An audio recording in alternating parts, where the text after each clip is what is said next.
Hello दोस्तों, नमस्कार। हमारे यूट्यूब चैनल में आपका स्वागत है। दोस्तों, आज है 31 जनवरी 2024 और 31 जनवरी 2024 से छत्तीसगढ़ डेली करंट अफेयर से संबंधित जितने भी इम्पोर्टेंट क्वेश्चन बन सकते हैं, सारे क्वेश्चन के बारे में डिटेल से डिस्कस करेंगे और हर क्वेश्चन से संबंधित इंपॉर्टेंट फैक्ट आपको बताऊंगा, तो आप वीडियो को पूरा लास्ट तक जरूर देखना।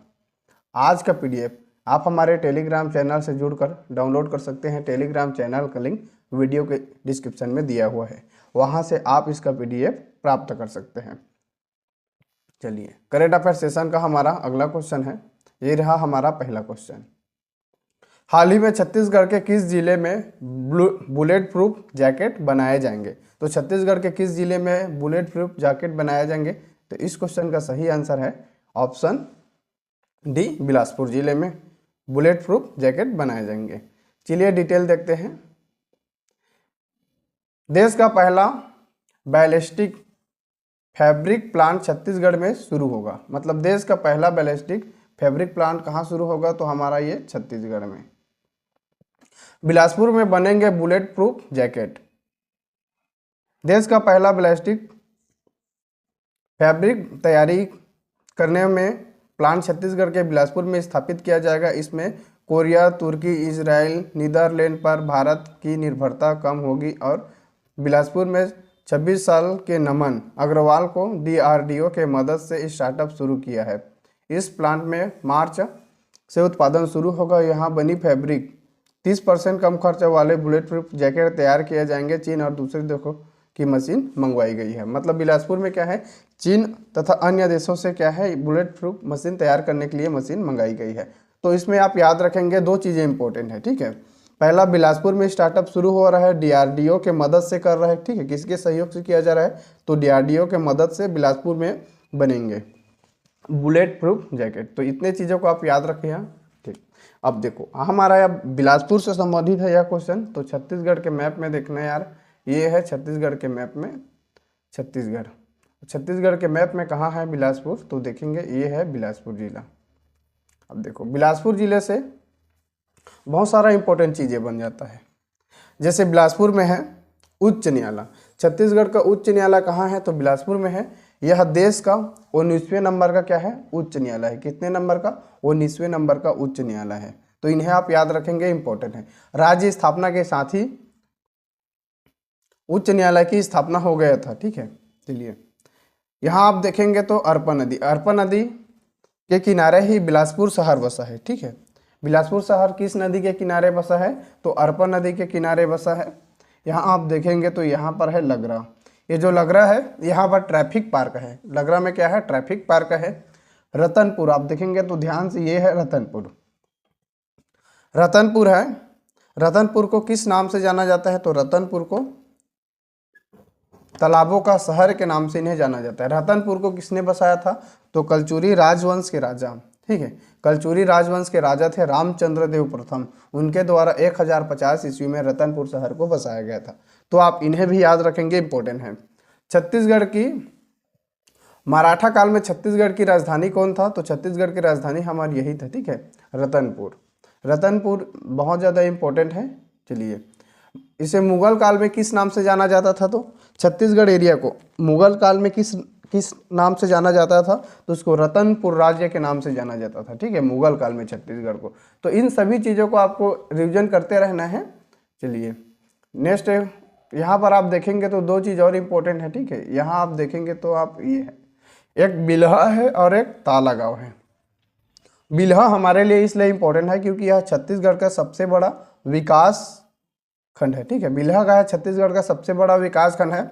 और ये ताला गांव है, ताला गांव, ठीक है। ताला गांव बिलासपुर में है, जो मनियारी नदी के किनारे है। यहाँ है देवरानी जेठानी मंदिर। देवरानी जेठानी मंदिर कहाँ है? तो ताला गांव बिलासपुर में है। और यह छत्तीसगढ़ की सबसे क्या है, प्राचीनतम मंदिर है। छत्तीसगढ़ की सबसे प्राचीनतम मंदिर कौन है? तो ताला गाँव में है देवरानी जेठानी मंदिर। तो याद रखेंगे यार, ये सभी चीज़ें इंपॉर्टेंट है।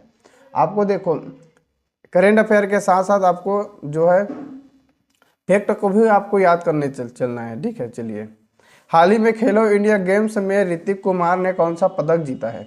तो हाल ही में खेलो इंडिया गेम्स में ऋतिक कुमार ने कौन से पदक जीता है? तो इस क्वेश्चन का सही आंसर है ऑप्शन बी, सिल्वर मेडल जीता है। तो चलिए इसका डिटेल देखते हैं। खेलो इंडिया गेम्स में कलारिपयट्टू में ऋतिक ने जीता सिल्वर मेडल। यह एक क्या है, इवेंट है, इसका नाम है कलारिपयट्टू, ठीक है। इसमें ऋतिक ने क्या जीता है, तो सिल्वर मेडल जीता है।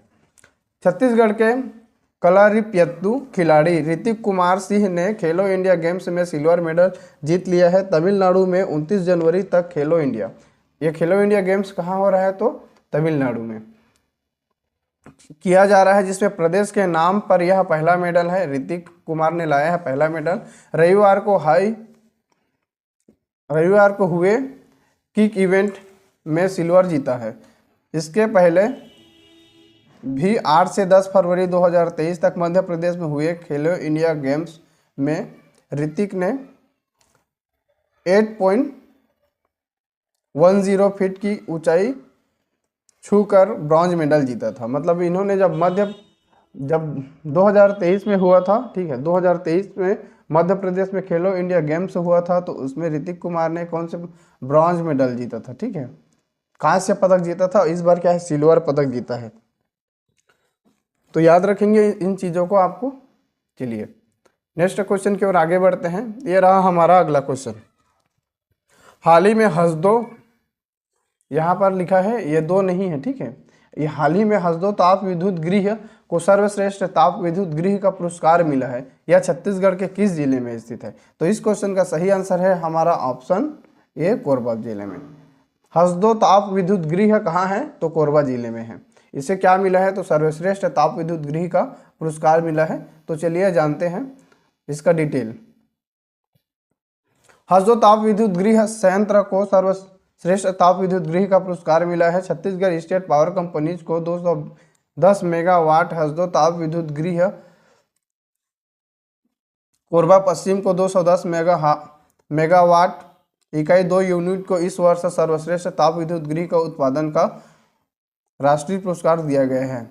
चेयरमैन पी दयानंद ने इस यूनिट को 3 लाख तक पारितोषिक व प्रमाण पत्र प्रदान किया है। 6 कर्मियों को केंद्रीय कार्यालय में, 7 कर्मियों को उत्कृष्ट पदक देकर सम्मानित किया गया है। यहाँ पर आप इसको डिटेल से देख सकते हैं, किन किन को यहाँ पर देखेंगे तो ये है किसको क्या क्या पुरस्कार मिला, ठीक है। यहाँ से भी क्वेश्चन बन सकते हैं। देखिए, व्यक्तिगत पुरस्कारों में राज्य स्तर पर जनरेशन कंपनी के हसदो ताप विद्युत गृह को पदस्थ SIY के दीक्षित को दिया है। मड़वा ताप विद्युत जो केंद्र है उसमें धर्मेंद्र कुमार बंजारे को, जगदलपुर में कोसबो किशन लाल को भी दिया है। तो आप इसको ना PDF डाउनलोड करके पढ़ लेना, ठीक है। जो भी चीज़ें हैं इसको उतना इंपॉर्टेंट नहीं, ये जो हमारा है ना क्वेश्चन में वही ज़्यादा इंपॉर्टेंट है। बाकी चीज़ को भी आपको एक बार अच्छे से देख लेना। अभी देखो, अब ये कोरबा जिले में संबंधित है, तो कोरबा जिले के बारे में जानते हैं थोड़ा सा, क्योंकि अगर कोरबा जिले के जाने उसके बारे में इंपॉर्टेंट जो फैक्ट रहेगा उसको रीजन कर लेते हैं तो हमारे लिए क्या है, अच्छा रहेगा। देखो कोरबा, ठीक है, कोरबा जिले की निर्माण कब हुआ था? तो कोरबा जिले का निर्माण 1998 में हुआ था। कब हुआ था? 1998 में हुआ था। यहाँ है कोरबा जिले में तुम्माड़ क्या है? कोरबा जिले में है तुम्माड़। और यह कलचुरियों की क्या है? प्रारंभिक राजधानी है तुम्माड़ में क्या है? कलचुरियों की क्या मंदिर है?